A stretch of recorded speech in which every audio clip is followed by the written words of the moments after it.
Como vinimos diciendo hasta ahora, fíjense que nuestra descripción de los gases avanza desde el gas ideal, desde un punto de vista empírico, o sea, cómo se obtienen resultados que son compatibles con un modelo mínimo, digamos, para la descripción de los gases, que son masas puntuales que realizan un movimiento aleatorio y no interactúan entre sí. ¿Sí? Cuando empezamos a analizar la distribución de energías y de velocidades en esos sistemas, también introdujimos que además del movimiento de traslación podía haber otro tipo de movimiento, el movimiento interno. Y tratamos de una manera aproximada qué pasaba con la descripción molecular desde un punto de vista clásico. ¿Sí?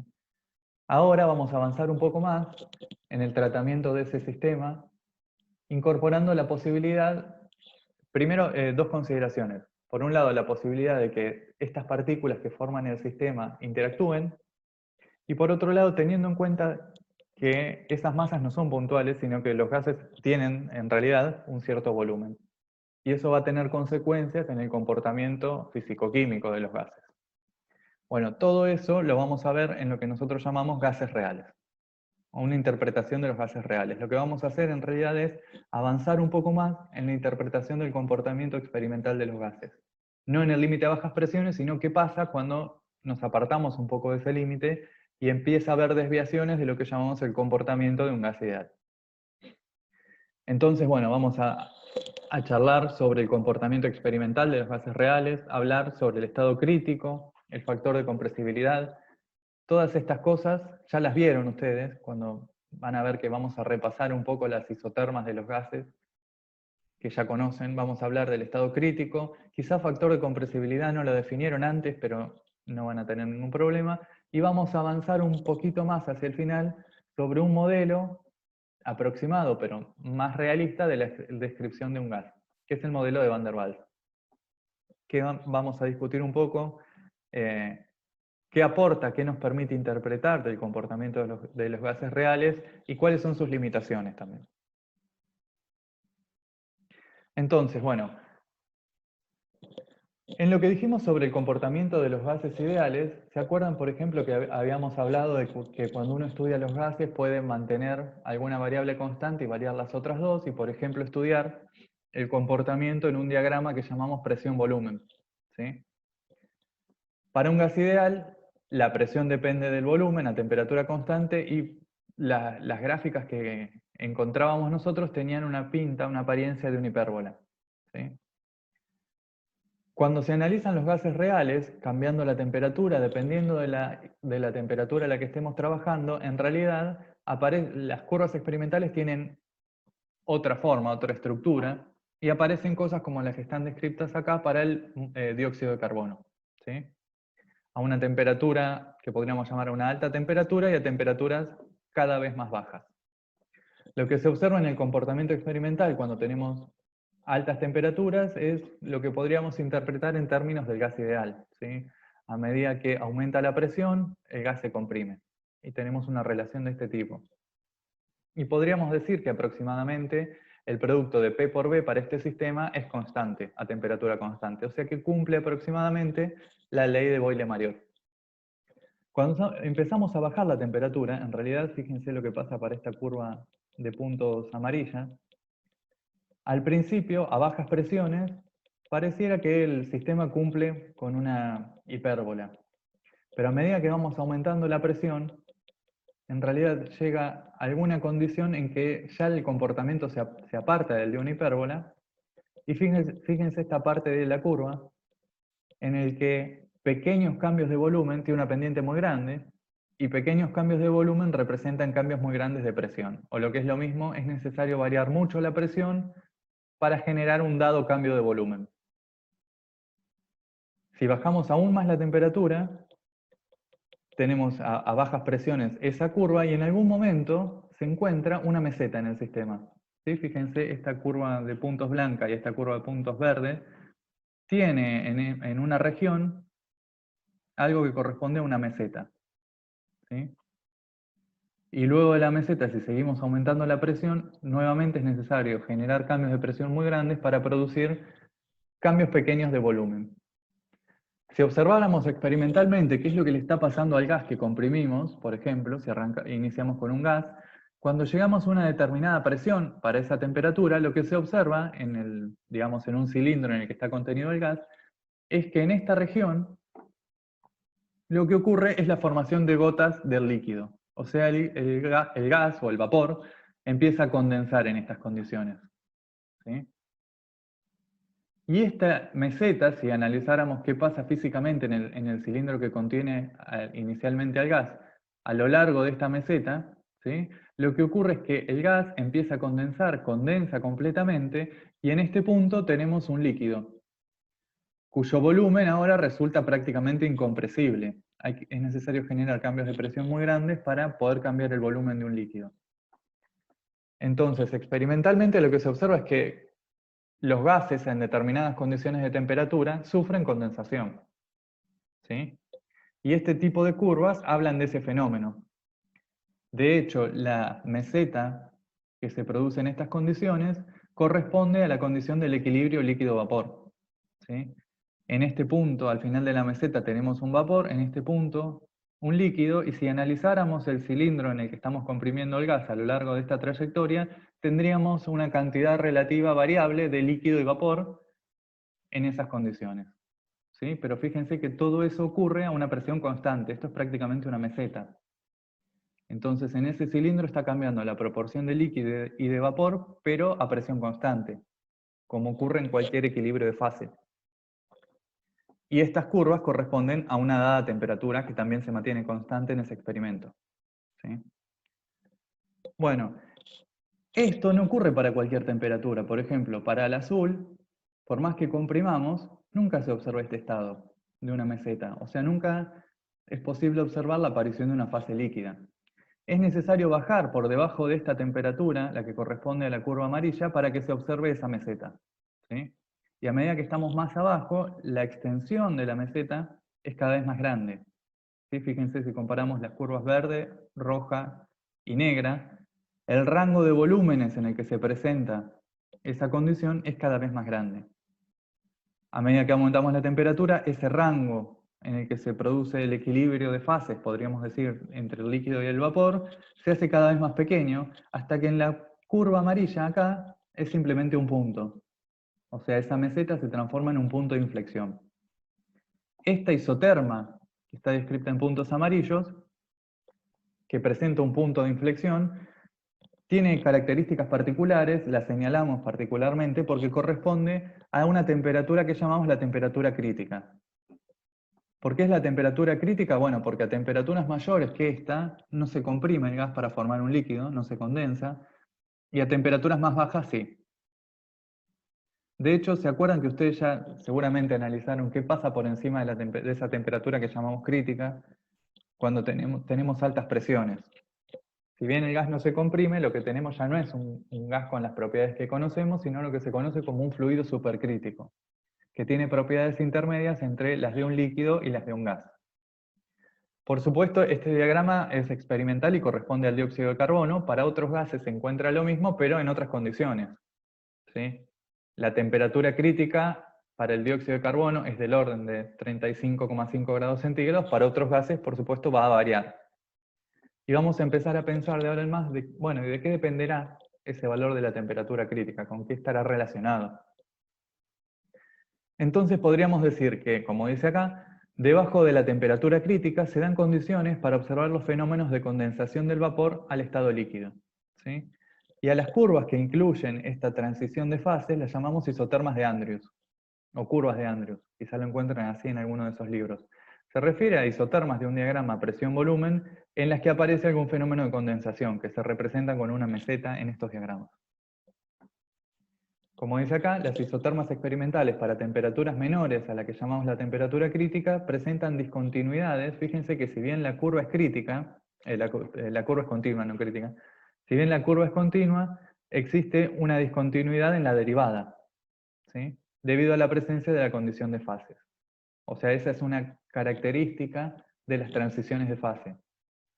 La curva es continua, pero su derivada no lo es.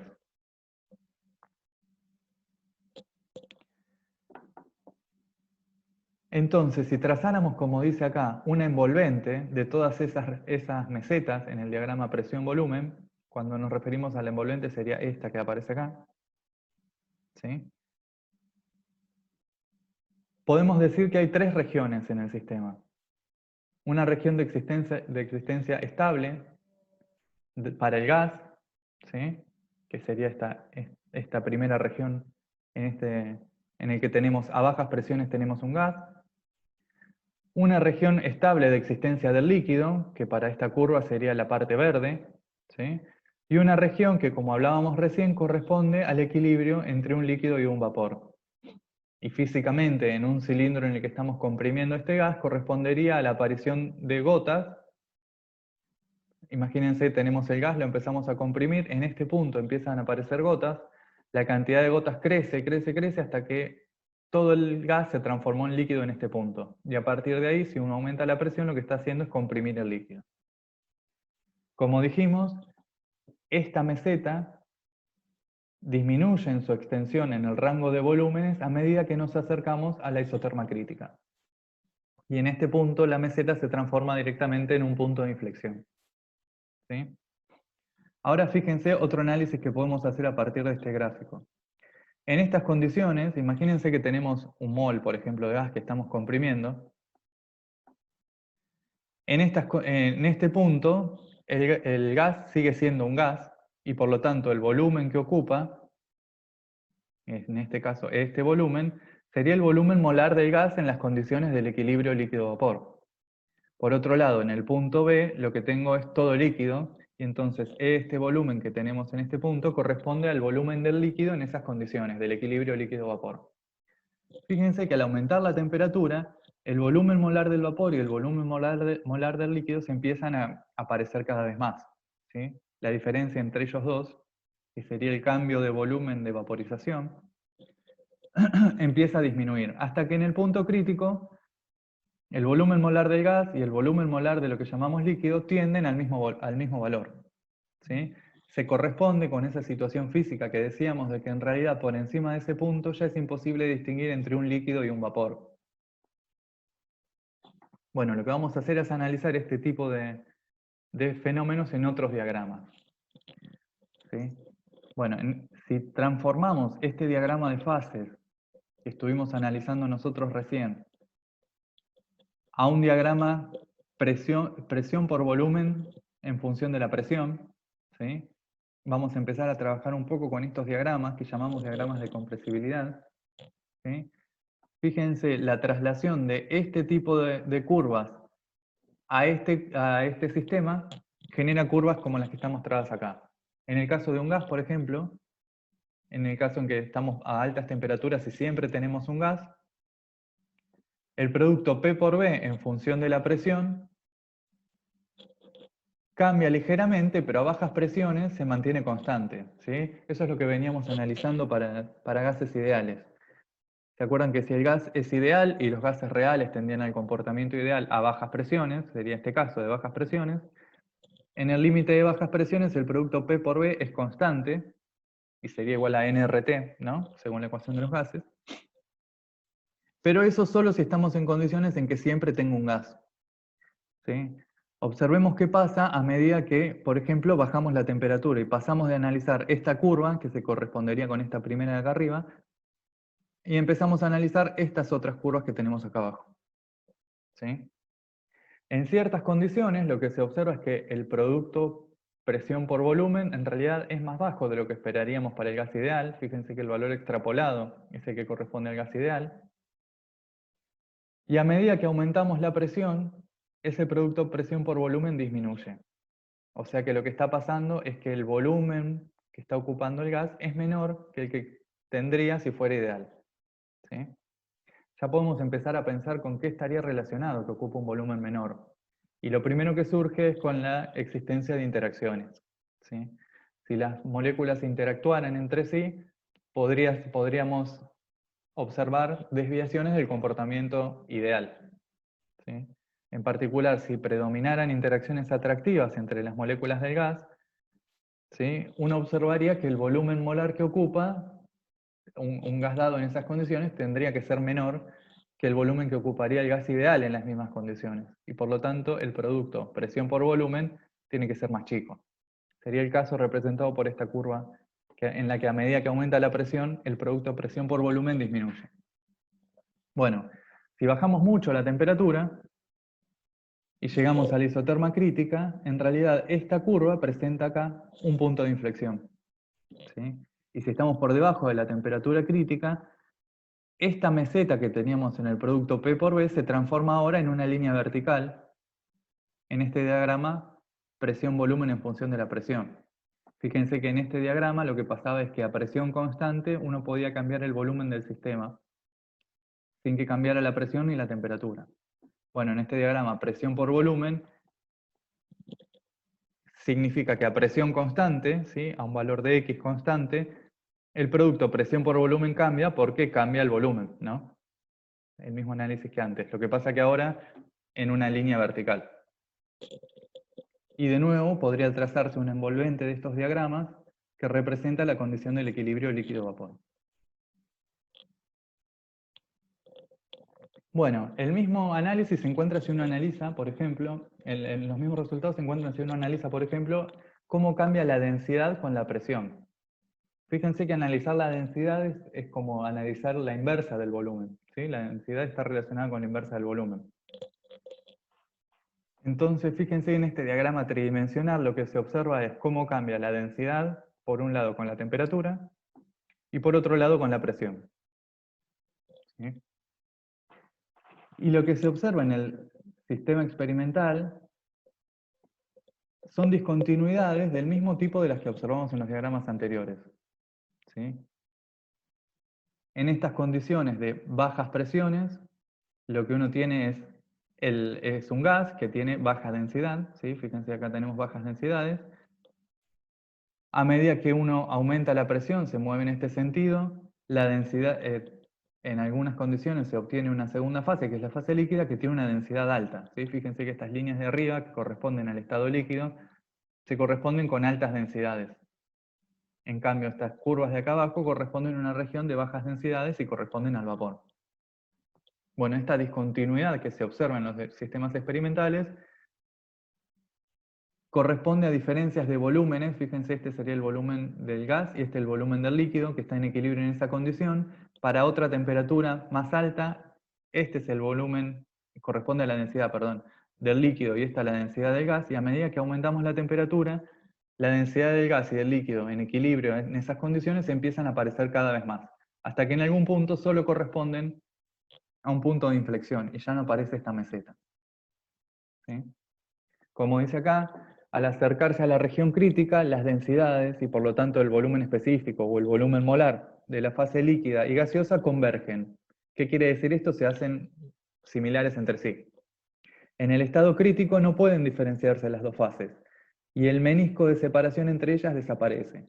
¿A qué se refiere esto del menisco? Bueno, vieron que cuando tenemos un líquido en un recipiente y está en contacto con la pared, si el líquido moja la pared, en el contacto con esa pared sube un poquito sobre la superficie, formando un ángulo de contacto que no es recto, sino como que el líquido tiende a escalar un poco sobre la superficie. Eso configura el menisco, lo que se conoce como menisco. Bueno, a medida que nos acercamos a la condición crítica, ya desaparece la formación del líquido y es imposible observar un menisco, porque básicamente ya no tenemos dos fases, un vapor y un líquido, en esas condiciones. Este fenómeno es la base para la medida de los parámetros críticos. O sea, se analiza experimentalmente un gas, se empieza a comprimir a diferentes temperaturas hasta observar la condición esa en la que desaparece la existencia del menisco.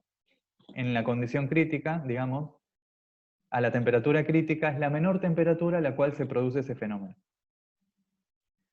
Si se analiza, por ejemplo, otro resultado experimental que es el delta H de vaporización, ¿sí? Que corresponde al cambio de entalpía necesario para pasar del líquido al vapor, se observa un comportamiento similar.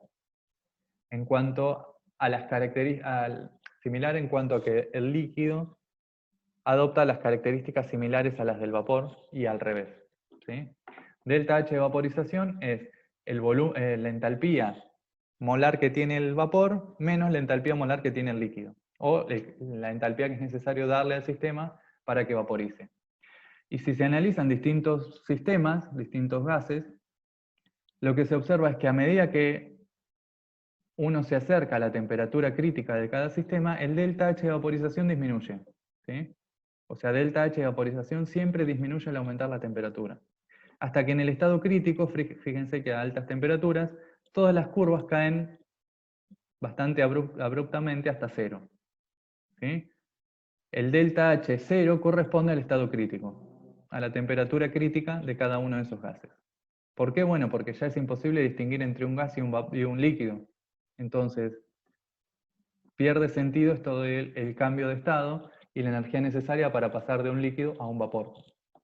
Las características del líquido y del vapor se empiezan a asemejar tanto que ya desaparecen las diferencias energéticas entre los dos estados. Bueno, todo eso nos permite configurar lo que llamamos la isoterma crítica, que cumple con ciertas condiciones experimentales, ¿sí?